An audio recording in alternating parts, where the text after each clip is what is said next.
Fala pessoal, eu sou o Caio Godoy E eu sou a Júlia. e hoje começa mais um episódio da nova temporada do Pode Ser e a gente tem um prazer enorme de receber aqui o Dr. Constantino, que é uma das referências da área médica em Uberaba, uma pessoa muito respeitada pelo seu caráter e pela sua profissão e a gente tem um prazer de poder recebê-lo aqui. Seja bem-vindo e fique à vontade. Caio, Júlia, muito obrigado pelo convite, estou aqui à disposição de vocês. Obrigado pelas palavras, mas estamos aqui também para colaborar um pouco com o seu podcast, dentro daquilo que tiver dentro, que podemos explicar, e dentro da minha área, que é a área médica. Eu faço ortopedia há 50 anos. Esse ano eu faço 50 anos de formado. Show de bola. Para quem não sabe, somos irmãos de maçonaria, né? Eu ainda estou no começo, mas tenho muito a aprender com o senhor ainda. E eu queria começar o podcast, essa entrevista, perguntando se você é de Uberaba, como é que foi o início da sua trajetória aqui na nossa cidade? Eu sou filho de pais imigrantes. Meus pais vieram de Atenas. Meu pai veio logo no pós-guerra. Minha mãe veio praticamente um ano depois que meu pai tinha vindo para o Brasil. E eu nasci nessa terra bendita que chama Uberaba. Eu sou filho de Uberaba, adoro a cidade, gosto demais. Me identifico muito na minha vida profissional. Me formei na UFTM, antiga Faculdade Federal de Medicina do Triângulo Mineiro. E minha vida toda é baseada em Uberaba profissionalmente. Hoje sou um professor aposentado, fui professor na UFTM durante mais de 40 anos, quase 45 anos. E construí minha vida dentro do esporte, porque eu comecei a fazer ortopedia logo que eu entrei na faculdade, que não é o correto muitas vezes de você definir a sua especialidade ou o que você vai resolver fazer como profissional da área médica. E eu tive, dentro da minha ajuda profissional, eu tive um grande homem, uma grande pessoa, que foi o Dr. René Barsan, que me conheceu. Eu trabalhei na década de 70, eu tinha passado no concurso na TV Uberaba. Era a TV da Rede Tupi de televisão. Eu era apresentador de televisão. Eu fui durante praticamente 5 anos para 6 anos apresentador do telejornal, que era às 7 horas da noite. Horário de pico. Horário de pico, horário de 88%, 89% de audiência naquela época. E isso, nós que fazíamos faculdade de medicina, tínhamos assim um grupo de colegas, que a gente vai lembrar aqui do Romeu Sérgio Meneghello, Lineu Miziara, todos esses que passaram, o Marcos, o Marcão, Marcos Canassa. O Marcos era colega também de faculdade, fazia faculdade na época. Então tinha um grupo de pessoas da faculdade que trabalhava com rádio. Eu trabalhei na Rádio Difusora, fazia um programa às 11 horas da noite. A gente ia e não ganhava nada, não. A gente ia porque as oportunidades que nos davam, nós agarrávamos ela com muita facilidade. E eu fazia esse programa das 11 à 1 da manhã. Difusora é dona da noite. Era ler comercial, apresentar a música e mais nada, né? Então, todos nós tivemos como orientação e como escola inicial foi o rádio. O rádio nos deu muita experiência na vida.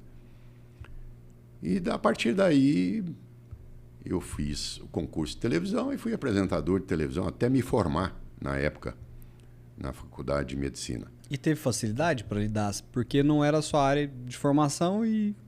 Não era. E eu trabalhei esse tempo todo, fiz a minha faculdade sem atrapalhar o meu curso médico. Eu tinha uma regalia, foi uma das grandes coisas que meus grandes amigos, o Sinfrônio da Veiga, que foi o diretor, o jornalista que implantou todo o jornalismo na TV Uberaba naquela época, ele me deu um privilégio. Eu tinha outro colega também que fazia medicina, que é o Brígido Bianco. O Brígido é neurocirurgião em Orlândia. Que bacana. E nós tínhamos essas regalias de horário. Eu trabalhava das 6 às 8 da noite. Então, quando eu estava de plantão, alguém me cobria de colegas, né? Já no final, eu já não tinha tanto a exigência dos horários. Eu ia fazer a revisão no meu jornal, né? Ver os erros dos jornalistas que digitavam e fazer as palavras. E naquela época era preto e branco, não era colorido. Nós não tínhamos a TV colorida na época. E para você ter ideia, as ilustrações do jornal naquela época eram todos eles através de um projetor de slides que projetava por trás da gente as imagens e os filmes de 8 milímetros, que eram todos eles mudos. Depois que vieram já alguns filmes com máquinas que tinham uma faixa de áudio, né? Mas sempre era um descompasso. Às vezes você está conversando uma coisa e está mostrando outra na imagem. Era loucura, loucura. E fazer televisão naquela época era ao vivo. Não era gravado igual hoje nós temos a chance de fazer qualquer coisa, tudo gravado. Naquela época era ao vivo. Pra você ter ideia, eu estava fazendo uma das vezes o jornal e o fundo do estúdio veio e caiu em cima de mim, assim. Que ele tinha escorado com barras de ferro. E ele caiu. E caiu em cima de mim, veio me apertando aqui até o pessoal tirar do ar. Não é? Mas e aí, no pesado? Ar... E outra dúvida, além de ser pesado, quando tá no ar, assim, o senhor continuou falando, fingindo que nada estava acontecendo? É aquele me empurrando nas costas, eu estava quase mordendo o microfone, né, na minha frente. E o pessoal te salvou? Me salvaram, mas um entrou por trás e segurou. Eram coisas pesadas que podiam cair. E muitas vezes, hoje nós temos um sistema de LED, de iluminação maravilhoso, e antigamente eram lâmpadas que aqueciam, funcionava o ar-condicionado, e de repente você, estouro dentro do estúdio, você quase pulava fora da cadeira. E ao vivo. Isso eram as lâmpadas que queimavam, né? Explodiam dentro das salas. Nós tivemos muita coisa interessante na vida profissional, tanto na área médica como na minha área como jornalista. E eu tenho uma gratidão muito grande por grandes amigos que eu fiz. Isso me possibilitou fazer grandes amigos. Só não tive a tendência de mexer com política. Eu não... Meu pai tinha uma certa resistência e sempre falava comigo, não entra em política, porque por aqui a gente entra limpo e sai sujo. Papai me falava muito isso e eu respeitei ele até quando meu pai, prestes a falecer, ele já tinha conversado comigo uma vez, me chamou, falou, vamos tomar uma cerveja no bar? Eu falei, puxa, meu pai me chamou para tomar uma cerveja, né? Coisa rara, mas ele tinha a atividade dele. E ele me pediu, falou, olha, não quero que você entre em política, nunca.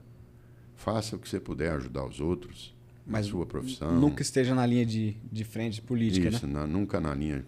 Porque eu participei muito também, meu pai era muito amigo foi professor universitário, foi um dos fundadores da Uniub, né, que é a antiga Faculdade de Engenharia do Triângulo Mineiro. Meu pai foi o fundador da Faculdade de Engenharia Química de Uberlândia, da UFO. Meu pai foi professor, se dedicou a vida toda como professor, docente na área de Engenharia Química. E isso possibilitou ele ter grandes amizades. E ele tinha esse receio das políticas, porque naquela época a maioria dos políticos trabalhavam e não recebiam nada. Os vereadores não tinham remuneração, não tinha remuneração. O prefeito ganhava uma porcaria, né? E eu fui amigo de grandes prefeitos, Jorge Furtado, conheci todos esses grandes prefeitos que deixaram história em Uberaba, em forma de caráter, em forma de retidão deles. Todos eles eram pessoas extremamente probas. Aqui tem algumas perguntas, por exemplo, como que começa a sua história que é da sua família no Brasil, por que eles vieram para cá? Eu não sei se o senhor não quiser falar. Vou falar tranquilamente. O meu pai saiu numa situação muito terrível de Atenas, no pós-guerra. A Grécia é toda destruída. as indústrias, meu pai tinha feito especialização em engenharia química e especializado em óleos comestíveis. E a Grécia não tinha indústria nenhuma mais em pé. Todas eram destruídas pela Segunda Guerra. E minha família, o meu pai foi combatente, ficou em torno de 8 meses, mais ou menos, de 6 a 8 meses, nas montanhas entre a Albânia e a Grécia.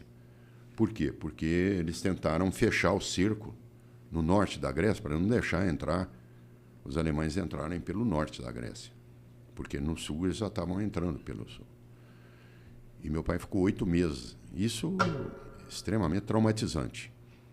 E logo no pós-guerra, aconteceram mudanças políticas estupidamente, em que meu pai era militar, ele tinha servido o exército, né, e se envolveram na resistência grega contra algumas ditaduras que queriam instalar na época na Grécia, e meu pai foi perseguido com isso. Eles queriam meu pai morto. E aí meu pai tinha um primo que tinha uma situação financeira muito boa, botou ele no trem e mandou ele foi embora para a França.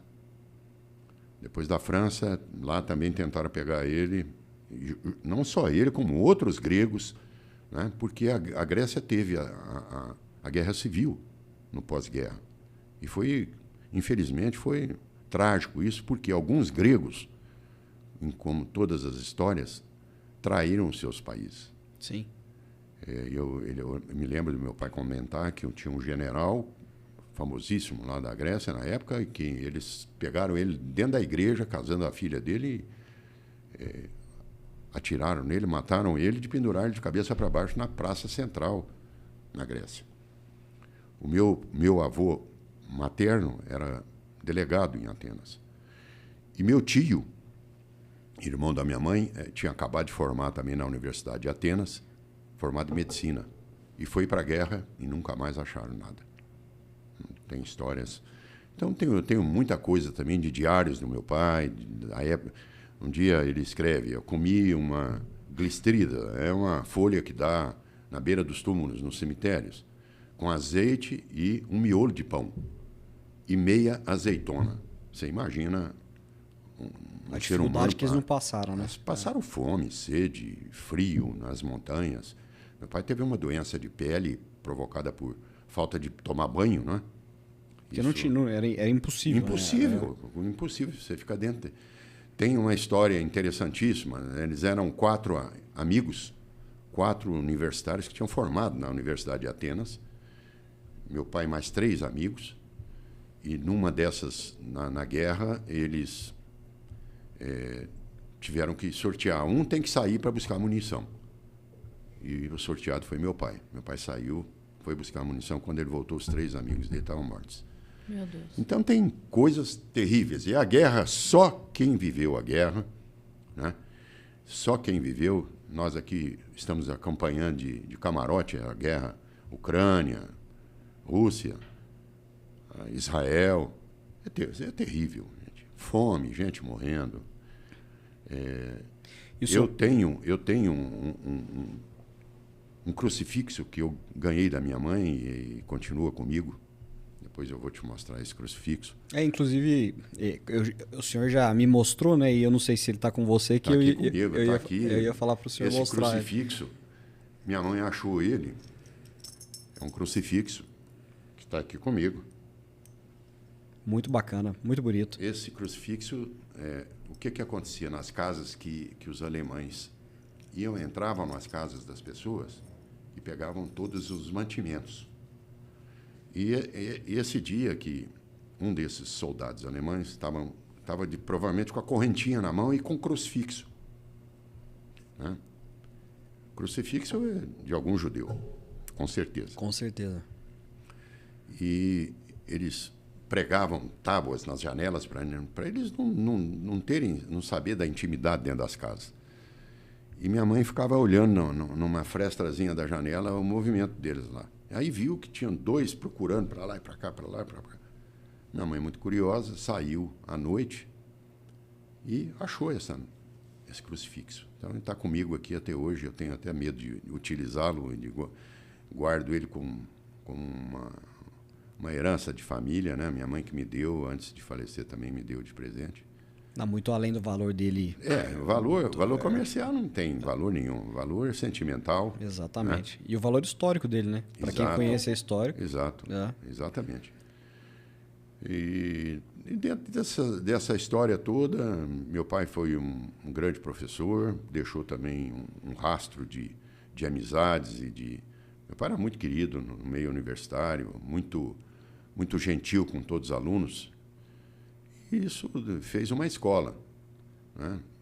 Eu acabei seguindo a carreira, mas sou cirurgião, sou ortopedista, opero até hoje, graças a Deus. Mas eu também desenvolvi isso dentro da universidade. Fui o primeiro a fazer cirurgia do joelho por vídeo, artroscopia, aqui em Uberaba, no Triângulo Mineiro e em Minas Gerais. Eu e um outro colega de Uberlândia, o Daniel, que nós fizemos o curso em 84, 85, em Campinas, com o professor Wilson Mello, e fomos os dois grandes desbravadores dessa área aqui. Então, eu sempre olho muito para o futuro.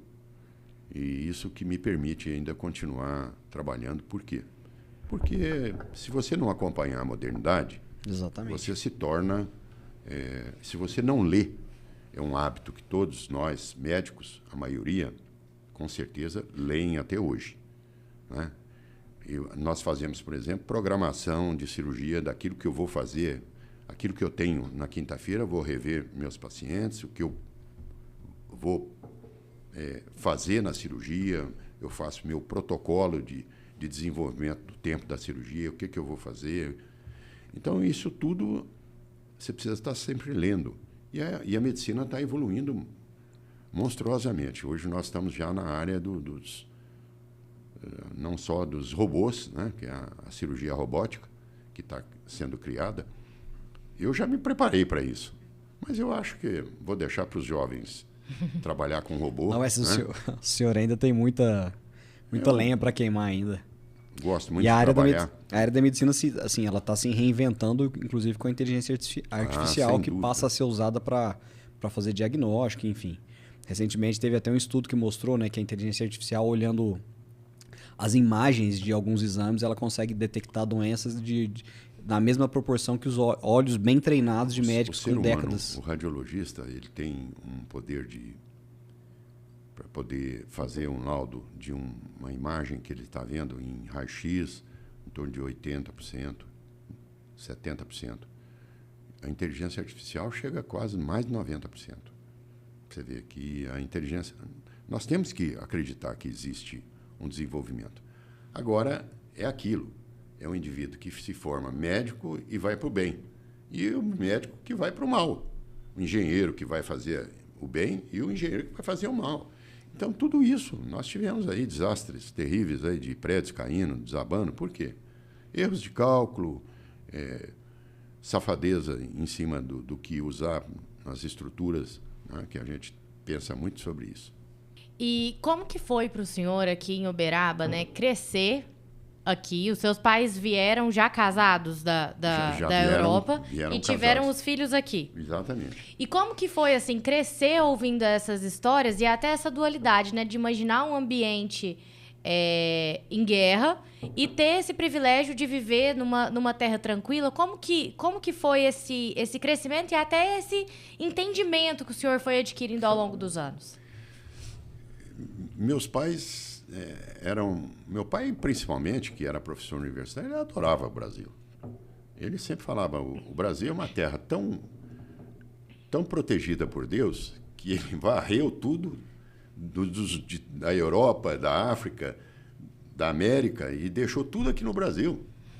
Meu pai era cidadão brasileiro, verde e amarelo mesmo. Meu pai era muito democrata. E qual que era o nome do seu pai? Meu pai era Georges Georges Calapodopoulos. Isso. A minha mãe era Caterine Calapodopoulos. E o correto era Calapodopoulos, Só que não tinha jeito de colocar isso o meu nome foi registrado com letra C, que na realidade o meu nome Constantino é com K, Calapodópolis é Calapodopoulos, né? Que significa bons pés. Bons pés? Bons pés.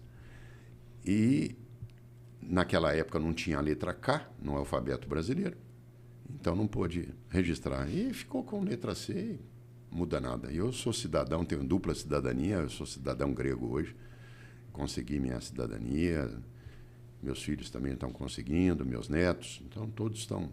Todos por... Exatamente. E Herança... meus netos já tiveram 2 oportunidades de ir à Grécia, que é uma das coisas maravilhosas que a gente tem, conhecer um país de história, que é a Grécia. Meus netos foram através da embaixada grega. Ficaram lá 19 dias, ficaram concentrados num lugar maravilhoso, lá em Atenas, tiveram aulas, conhecendo toda a história da Grécia. Legal. Isso é maravilhoso. Foram... Eu não conheço, mas tenho vontade de conhecer. 40 e tantos jovens descendentes de gregos que moram aqui no Brasil. Foi um programa da embaixada mesmo. Programa da embaixada. Que legal. É maravilhoso. Tem alguma tradição grega que o senhor ainda cultiva na família? Eu cultivo escutar minhas músicas gregas.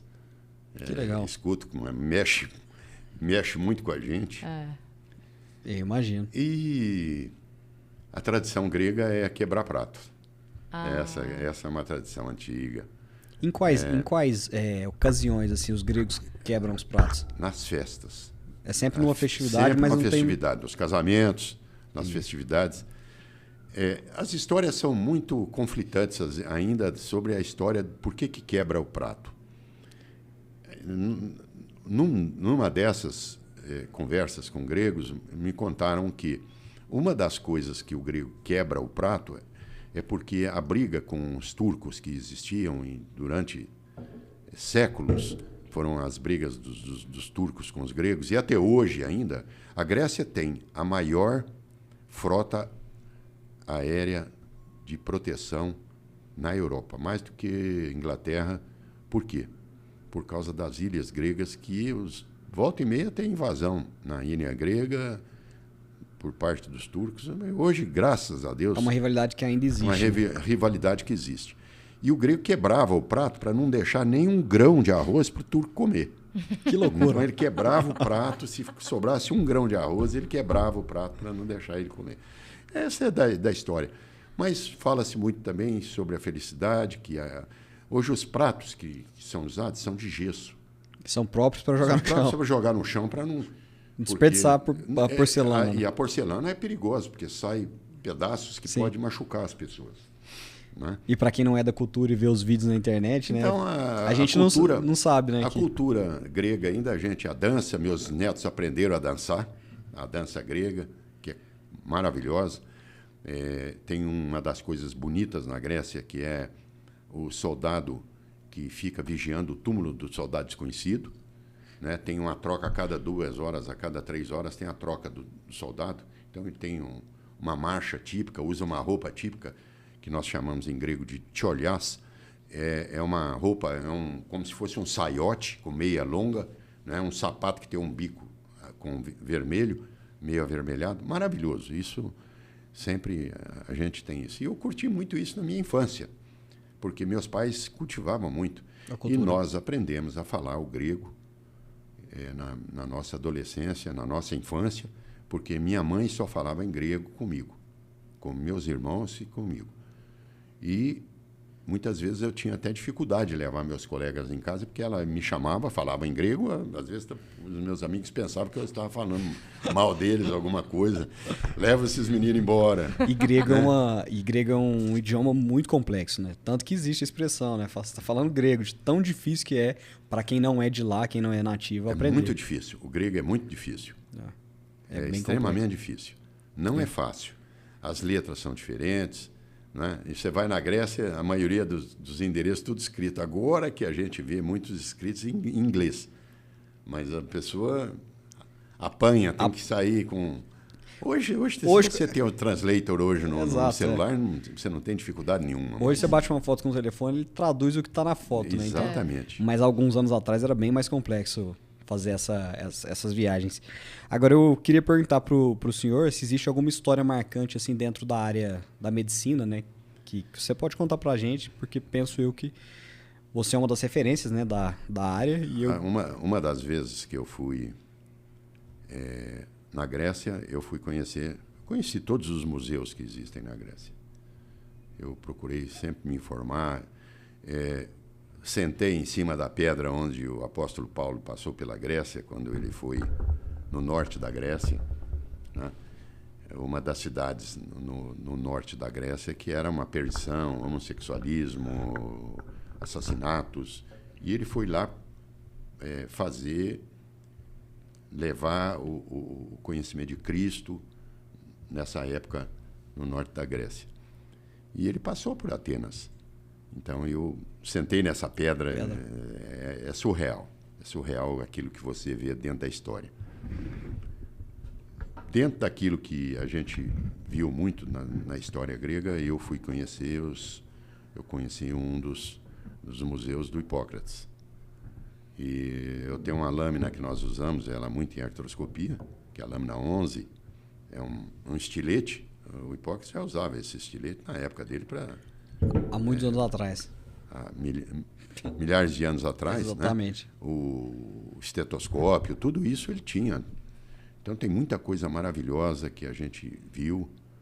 E no Museu de Atenas também tem muita coisa, muitas estátuas que representam a masculinidade, a feminilidade do ser humano. E as cidades que foram abandonadas por terremotos que caíram, foram destruídas. Né?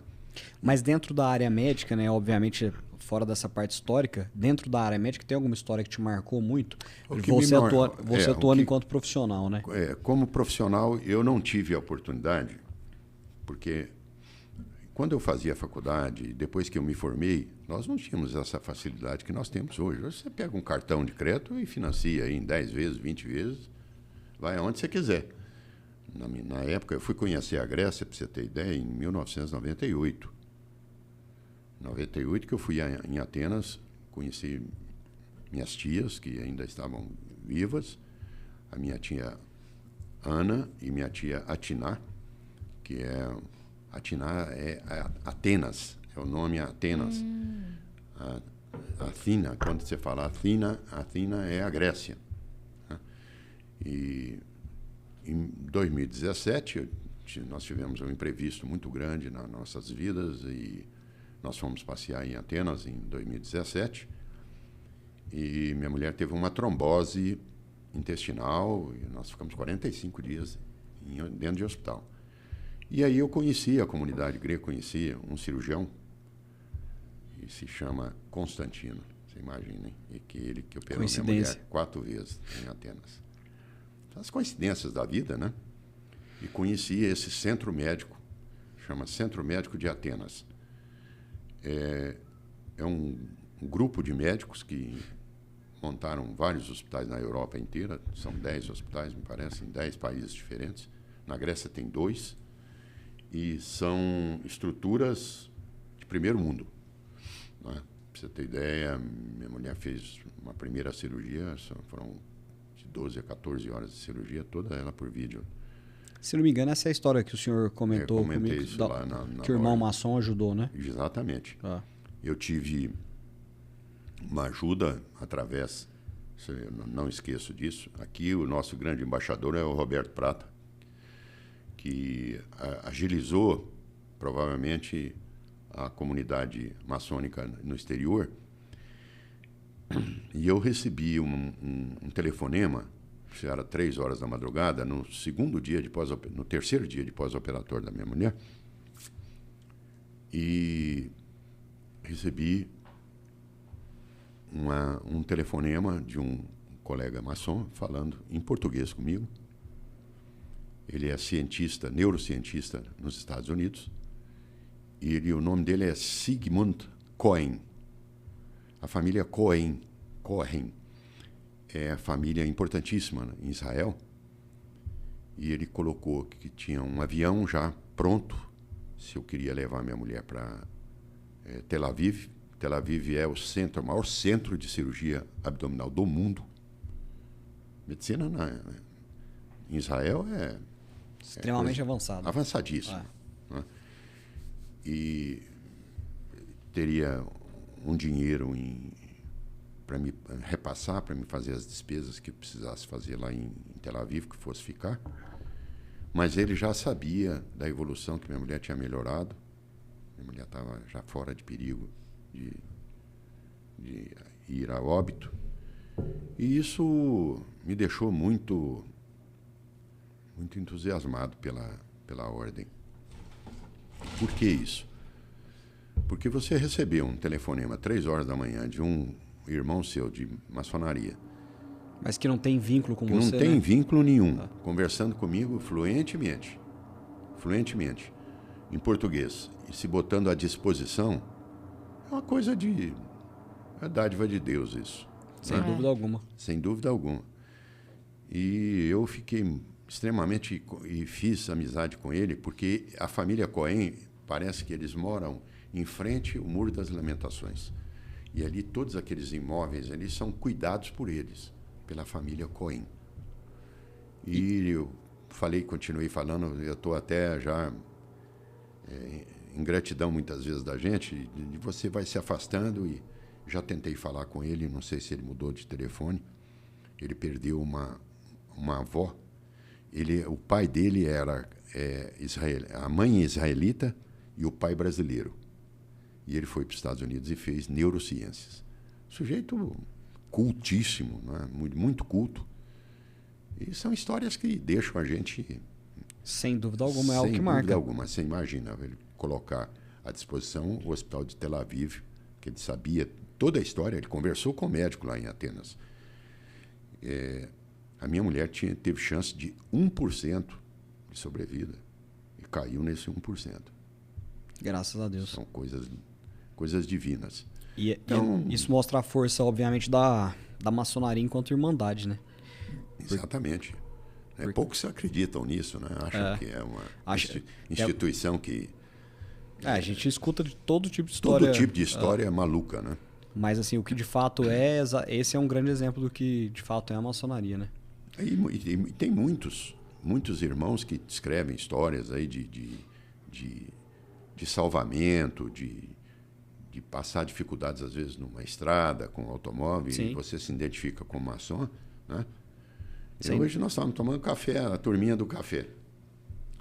Eu, Adolfo e o Marcelo. Inclusive, encontrei o Adolfo antes da entrevista e ele comentou mesmo. Vocês se encontraram hoje.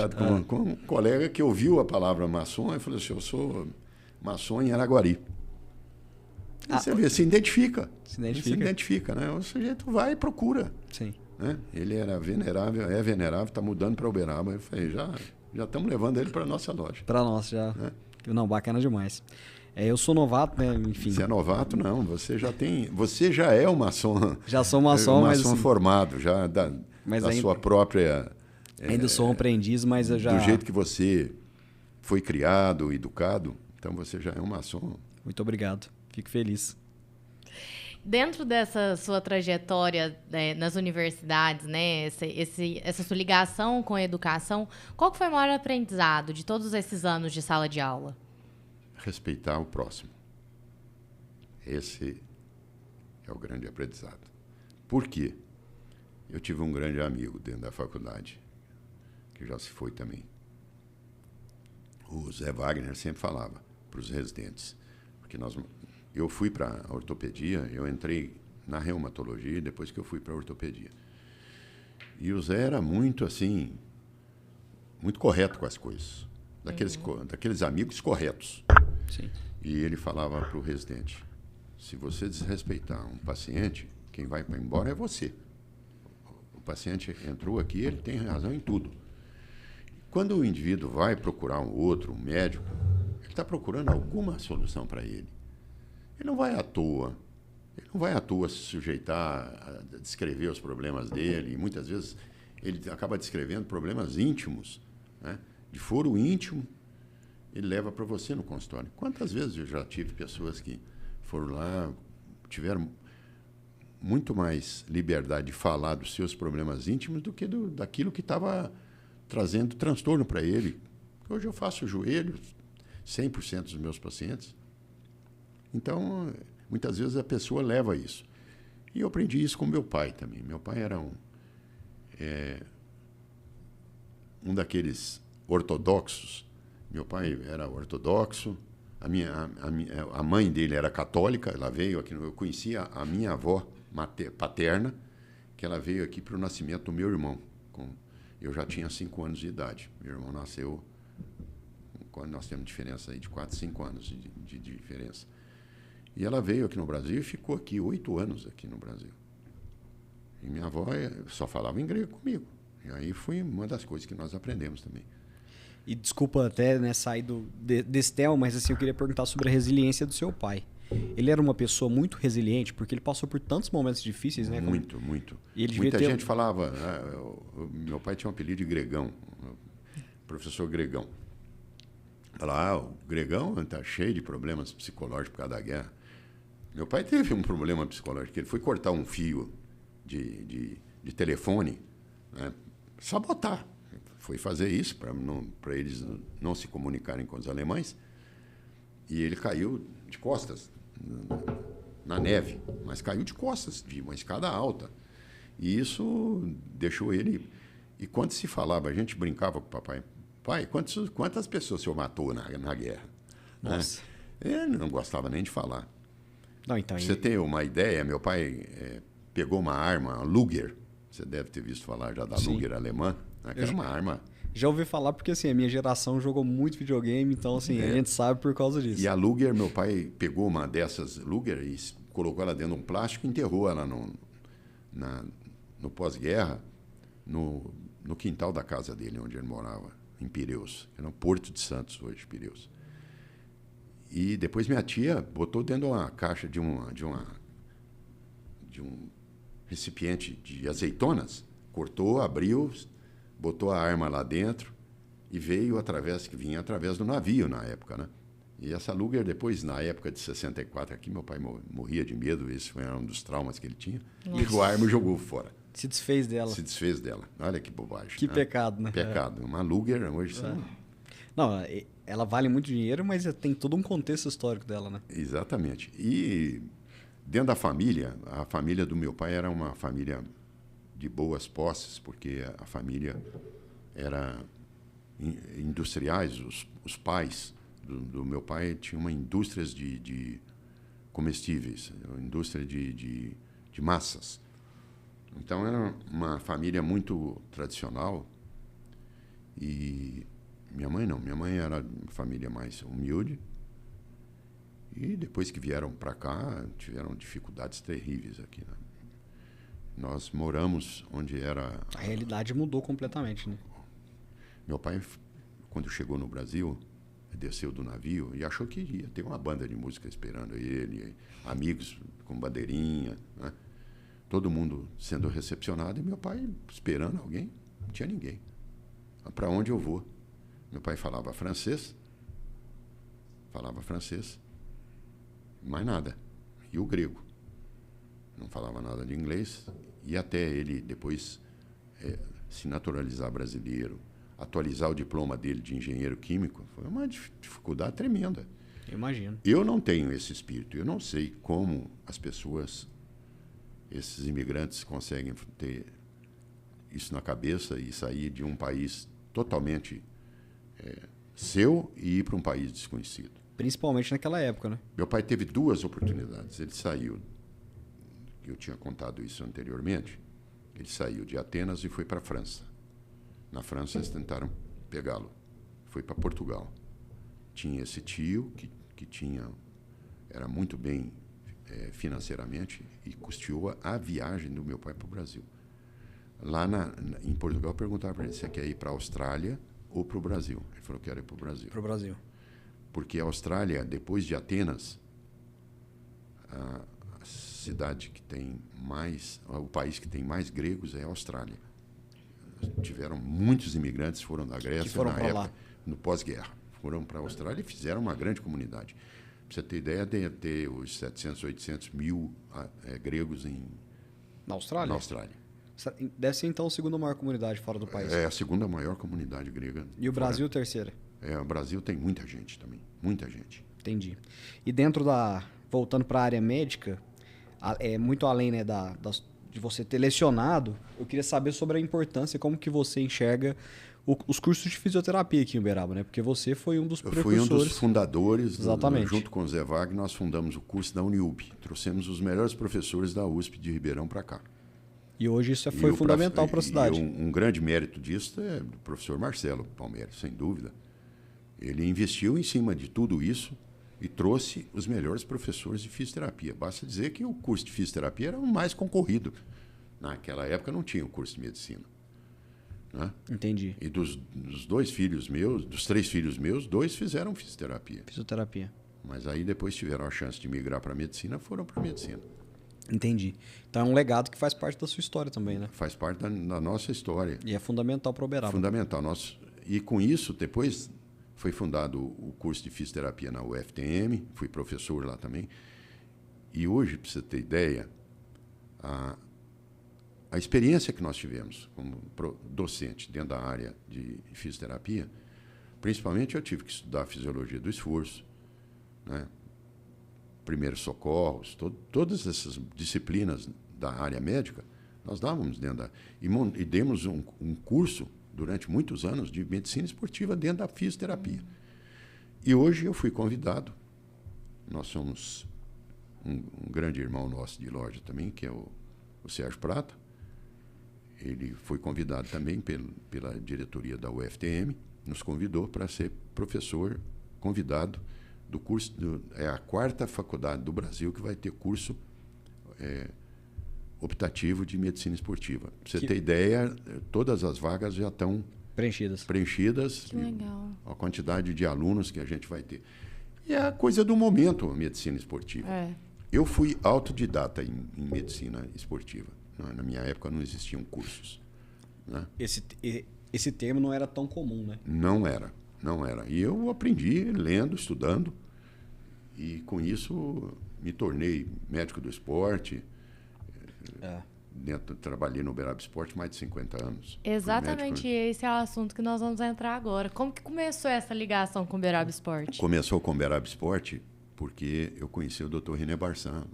O Dr. René Barçan era um dos sócios acionistas da TV Uberaba. Ele era o sócio majoritário.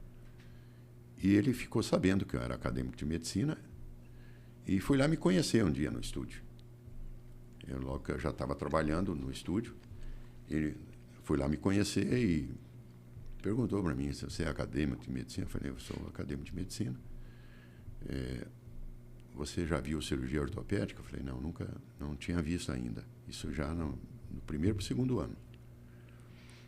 E ele falou para mim, você quer ver uma cirurgia ortopédica? Vai lá no Hospital da Criança. Ele era o médico responsável pela cirurgia pediátrica, ortopédica pediátrica. Das crianças, ele que fazia. De uma formação profissional incomuns, ele foi para Bolonha, ficou 1 ano, 2 anos, teve esse privilégio de fazer ortopedia infantil na Itália. E ele era a referência nessa época aqui. Ele foi o médico da minha mãe e do meu padrinho, com as botinhas ortopédicas. Exatamente, naquela época que usava as benditas botas ortopédicas. E aí, a partir do convite dele, eu fui na segunda-feira. Eu tinha conversado com ele na sexta. Ele falou, você quer ir lá conhecer ortopedia? Eu falei, eu vou sim, René. Vou lá conhecer. Tudo que me oferecia, eu abracei. E aproveitou a oportunidade. Aproveitei a oportunidade. Hoje, não sei se nossos jovens tem essa mesma vontade de aprender. Tem essa mesma vontade de aprender. Exatamente. Né? De aprender, de fazer as coisas. Inclusive, até dentro dessa realidade, né, recentemente eu conversei com uma pessoa que tem uma empresa que investe em cursos aqui de Uberaba, uma grande empresa, e ele comentou comigo, né, que recentemente ele ofereceu alguns cursos de capacitação, principalmente de inteligência artificial, para os funcionários, e uma empresa aí com cerca de 50 e poucos funcionários, ninguém se interessou em fazer o curso de forma gratuita, custeado pela empresa. Então, acho que é muito da geração, como o senhor falou, não sei se o jovem tem essa vontade de aproveitar esse tipo de oportunidade. Coincidentemente ou não, Eu tenho uma trajetória, assim, estudei a minha vida inteira no Marista e continuo muito ligada lá. Meus filhos estudaram lá também. Eu sou assim, a minha eu mãe... estudei lá também. Mesmo? Minha mãe é professora lá há 27 Eu pulava o anos. muro à noite lá no Colégio Marista para ir no cinema, que tinha o cinema dos maristas, que era o cinema dos internos. Ah, foi do Os melhores colégio filmes interno. que tinham naquela época, Passavam o lá. Cobra, Zorro, passava lá para os maristas, para os Gente. internos. Então a gente pulava o muro, escondia e entrava Lá no cinema, assistia o filme Não, e e saía na aquela maior cara de área- pau depois. Aquela área dos internos é assim, né? A gente que sabia que... tinha a época dos internos. A gente subia lá como se fosse, assim, um lugar... proibido.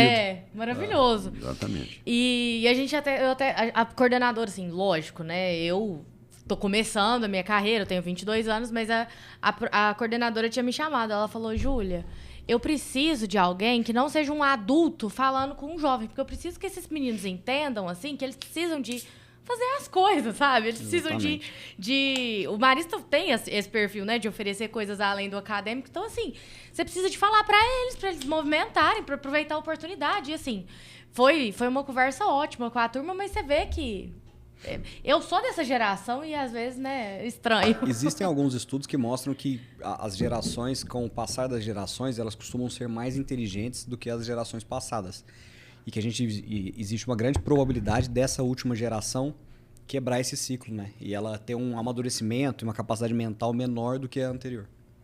Você quer um privilégio maior do que eu tenho a minha geração?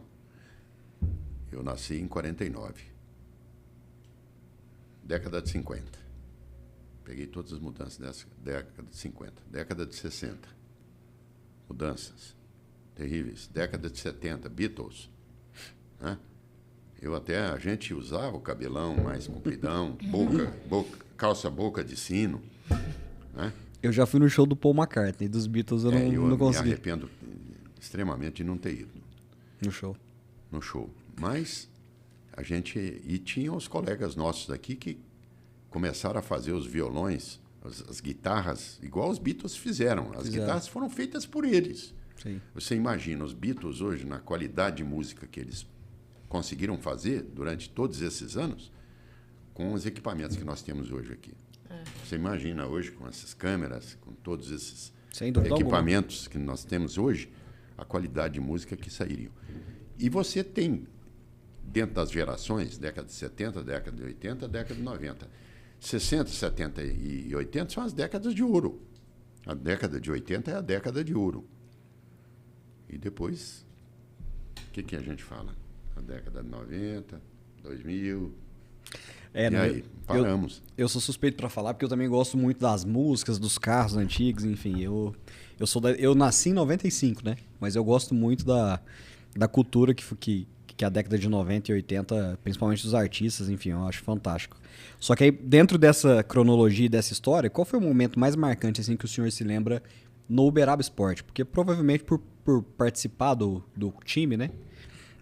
Deve ter vivido momentos marcantes, não só dentro da sua área, mas também esportivamente. Aí eu estava contando para vocês, eu comecei por causa do Dr. René Barçá. Sim. Ele me chamou para ir lá na segunda-feira, fui lá no Hospital da Criança, e aí ele me chamou, falou, eu sou médico do clube, se você quiser me acompanhar lá, à vontade. Eu gostava de esporte. Agora. Morava no bairro das Mercês, Uberaba Esporte, Merciana. Então, eu fui criado dentro do campo da Merciana, mas depois fui jogar no infantil do Uberaba Esporte. Era uma perna de pau dos grandes.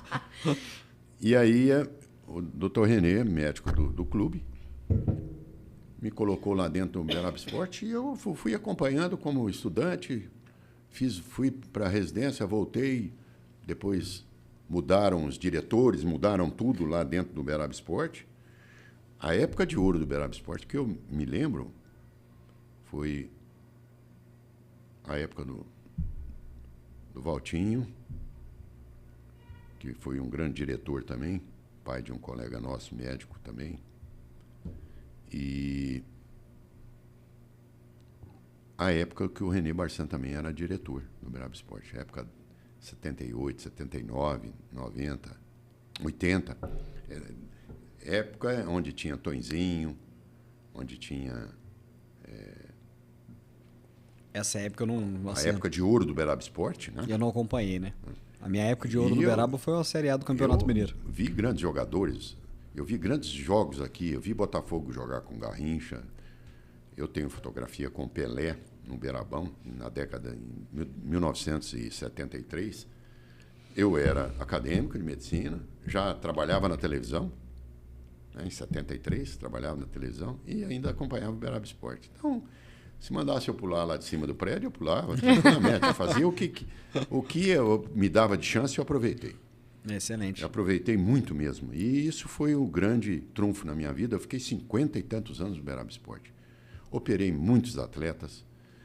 Graciosamente, muita gente, uma vez, num programa de rádio, me perguntaram: quanto você ganhou muito dinheiro no Uberaba Esporte? Eu falei: ganhei muito. Tirei muito dinheiro do meu bolso para ajudar a comprar medicamento para atleta que machucava, atleta que quebrava.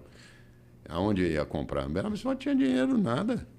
Nessa época, sempre, todos esses grandes beneméritos do Uberaba Esporte, né? Esder Martino, René Barçan,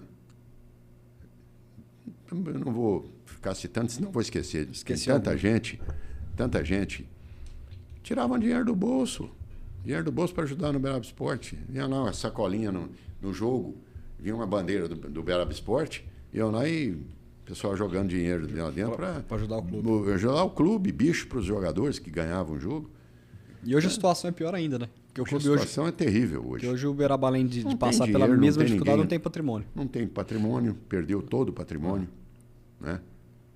Exato, infelizmente. Essa perda do patrimônio foi terrível, foi traumática. Você imagina, eu tinha ido lá no Boulanger Pucci, era o quê? 5 e pouco da tarde, quando eu estava indo para lá, a justiça estava lacrando o estádio Boulanger Pucci. E eu vi um torcedor bater a cabeça no portão lá, bater a cabeça, se machucou todinho, chorando.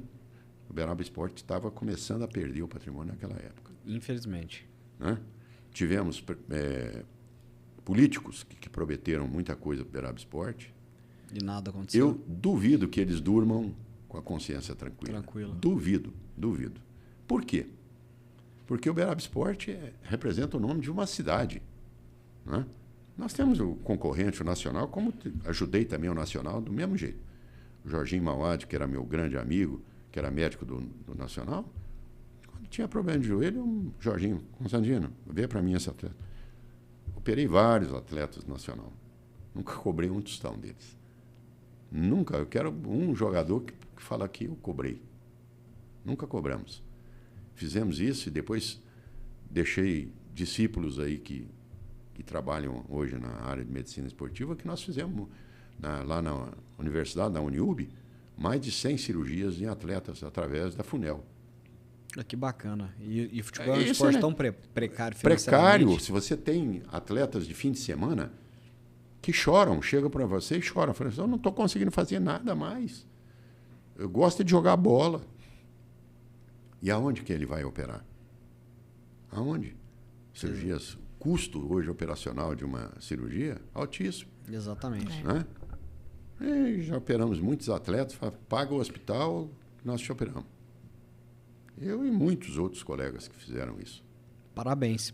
Com certeza é reconhecido por isso, né? E com certeza tem a gratidão dos atletas que passaram por você. Exatamente. Nós operamos muitos atletas, muitos, e principalmente na época que eu comecei a fazer artroscopia. Era referência aqui no Triângulo Mineiro. Eu aqui em Uberaba e o Daniel em Uberlândia. Né? Ele operou também muitos atletas do Uberlândia futebol. E é um dos esportes que mais causa lesão, né? Mais causa lesão. E principalmente nas mulheres hoje, que estão jogando futebol. Sim. Você sabia que a mulher ela tem mais propensão a romper ligamento do que o homem? Exatamente pela própria biologia da mulher. Os ligamentos têm maior fragilidade em mecanismos. Muitas vezes operam mais mulheres que praticam esporte do que os homens. De cabeça, assim, o senhor... provavelmente o futebol é o esporte que mais causa lesão. Ah, sim. Para nós aqui no Brasil, obviamente é mais praticado, mas ao mesmo tempo praticado. É o mais praticado. É igual ao futebol americano. as grandes lesões, as lesões mais graves que a gente viu, o que eu vi foi dentro do futebol. É evidente que os traumas de acidentes de ônibus, acidentes de carros, eu vi coisas... Do tipo são piores, né? São Mas piores. esporte de contato, assim, provavelmente futebol é um dos mais prejudiciais, né? Exatamente. E dentro, assim, de toda essa trajetória, né, que o senhor construiu no Uberaba Esporte, eu cresci, assim, ouvindo meu pai. Meu pai ouvia a rádio, né, pra saber, tinha aquela rodada dos esportes, mais ou menos na hora do almoço, e sempre eu cresci ouvindo, né, essa associação de Uberaba Esporte com o Dr. Constantino. E como que o senhor enxerga, né, a importância do Uberaba Esporte para a cidade e para a trajetória pessoal do senhor? Para mim, profissionalmente, foi maravilhoso. Porque eu cresci dentro da área de medicina esportiva graças ao Uberaba Esporte. Não é? Houve época em que nós tínhamos 3, 4 emissoras de rádio fazendo futebol. Não é? Quem que era o médico do Uberaba Esporte?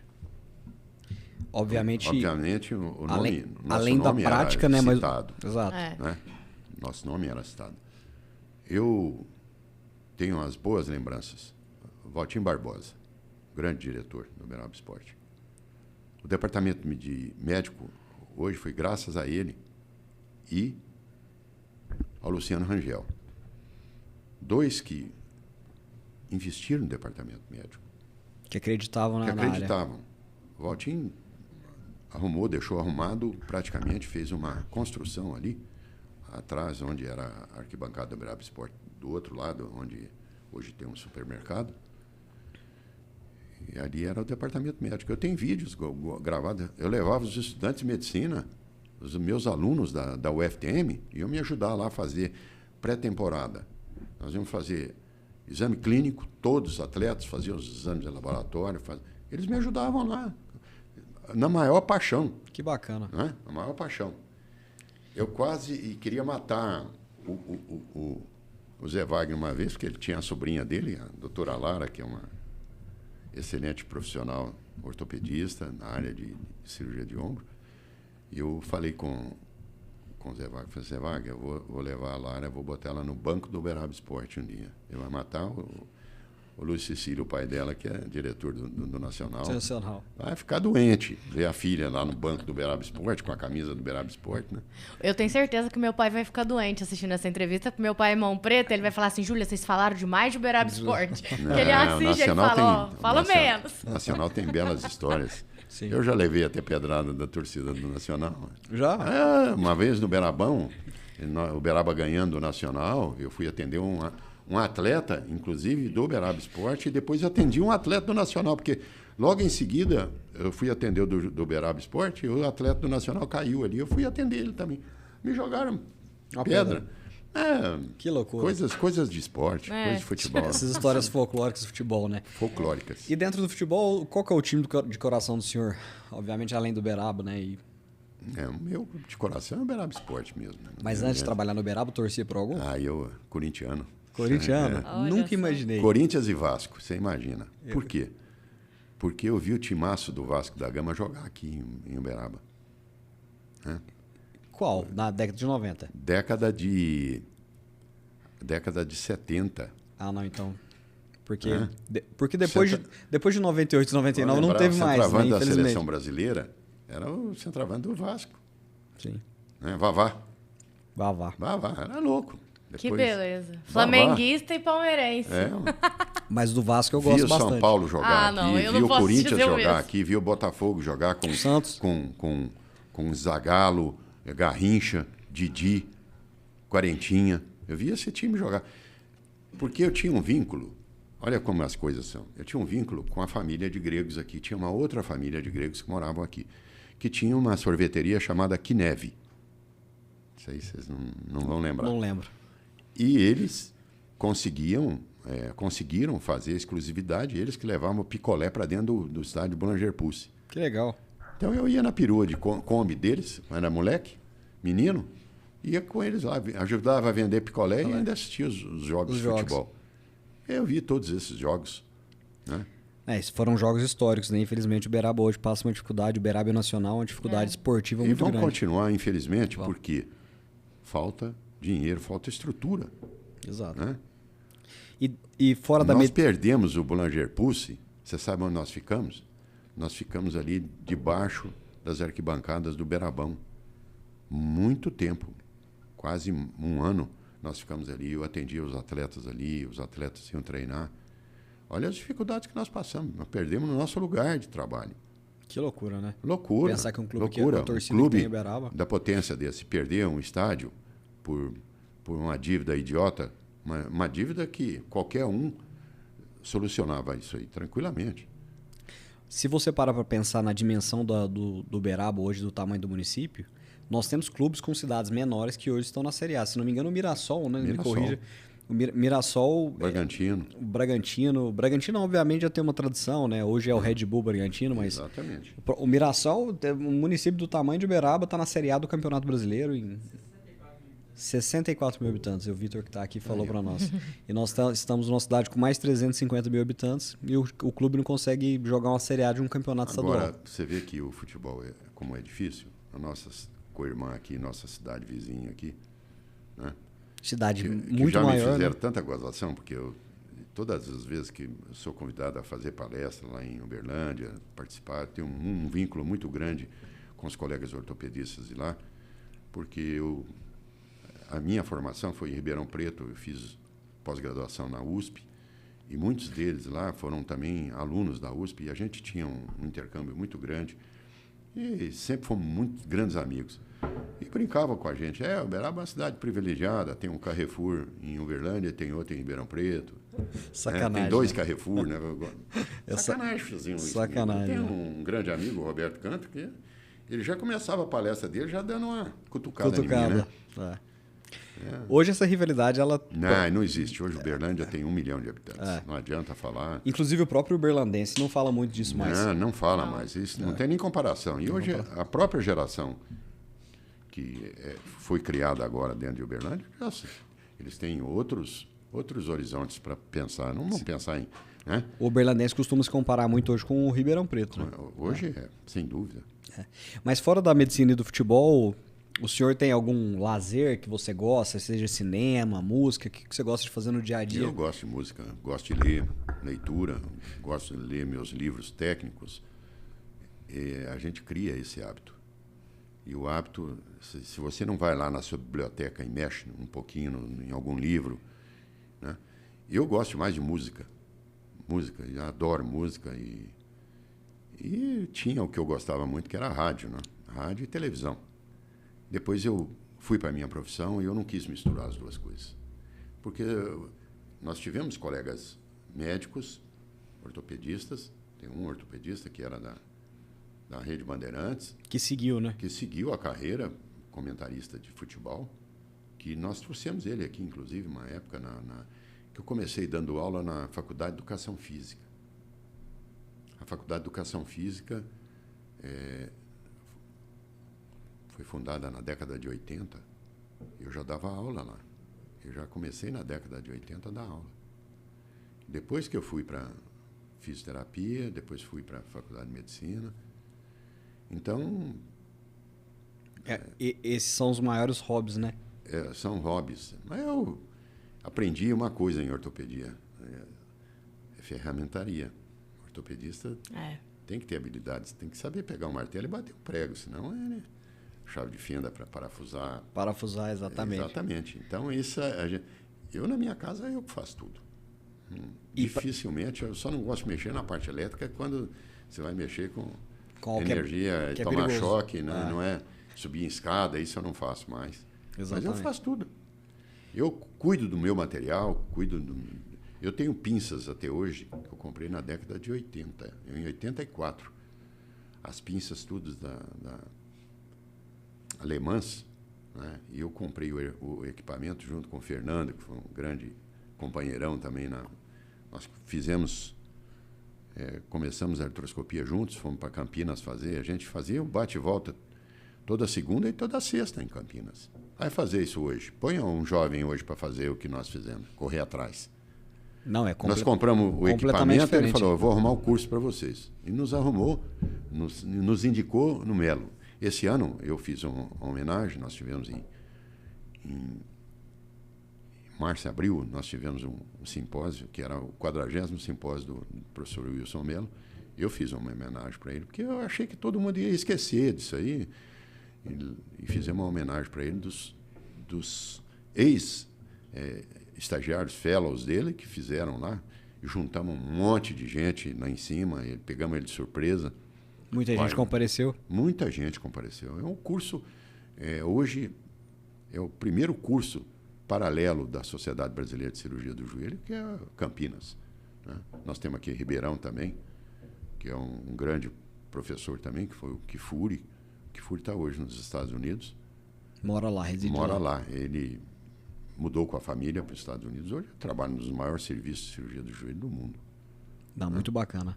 A gente tem um quadro aqui que chama Bate-Bola, Jogo Rápido. Acho que tem tudo a ver, inclusive, o nome do quadro com o senhor.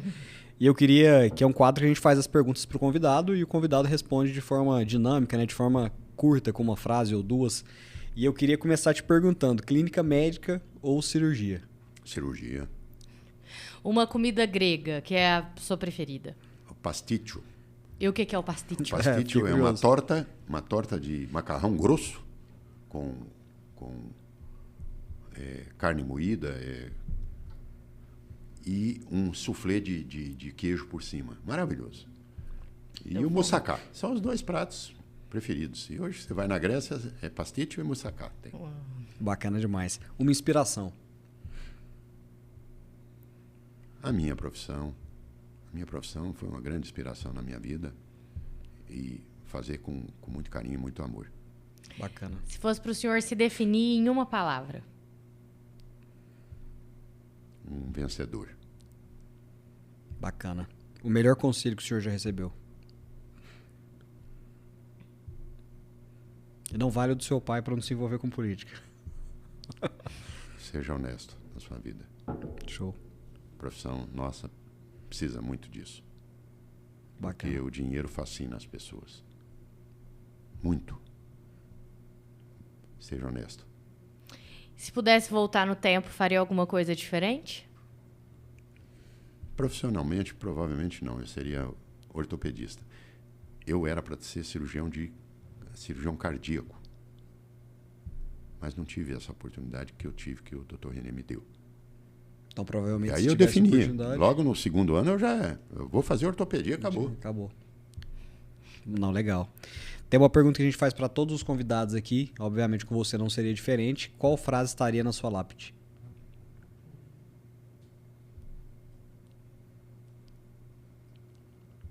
Obrigado, meus queridos pais. Por quê? Vieram de longe, nos deram educação, nos criaram com todas as dificuldades. Sensacional. Muito bacana. Muito bacana. Eu fico até feliz com a sua resposta, porque eu também sou muito ligado aos meus pais e eu também sou muito grato ao meu pai e minha mãe. E a gente agradece muito, né, pela participação. Foi uma honra poder conversar com o senhor aqui na entrevista. A gente tem esse podcast aí há 3, 4 anos no máximo, se não me engano. E não faz sentido ter um programa aqui em Uberaba, né? Entrevistar pessoas relevantes na nossa cidade, na nossa história, e não ter a presença do senhor. Muito obrigado. Caio, Júlia, eu agradeço vocês pela oportunidade de poder contar um pouquinho da nossa história. Nós brasileiros esquecemos um pouco da história, né? E não é saudosismo de você contar a sua história. Muitas vezes é mostrar aquilo que você fez. E eu, graças a Deus, não preciso mostrar aquilo que eu fiz para trás. Deixo isso como exemplo. Meus filhos são 3 médicos. Então, deixei para eles. Eles é que vão continuar essa saga dentro da medicina. Cuidar bem do próximo, respeitar o próximo. E isso não abro mão. Isso é o diferencial hoje ainda da minha geração. Eu quero agradecer vocês a ter tido essa oportunidade, mais uma vez, de poder levar as pessoas da minha cidade, da minha querida Uberaba, um pouco da minha vida. Dr. Constantino, muito obrigada. Foi realmente um momento assim, de muito aprendizado, né? De história, cultura, de vida mesmo. Então, muito obrigado. E para você que está nos assistindo, continue nos acompanhando por aqui. A nossa temporada ainda tem mais convidados. E nos acompanhe também pelo Instagram e pelo TikTok. Pessoal, muito obrigado. Até a próxima. E não se esqueça de se inscrever no nosso canal.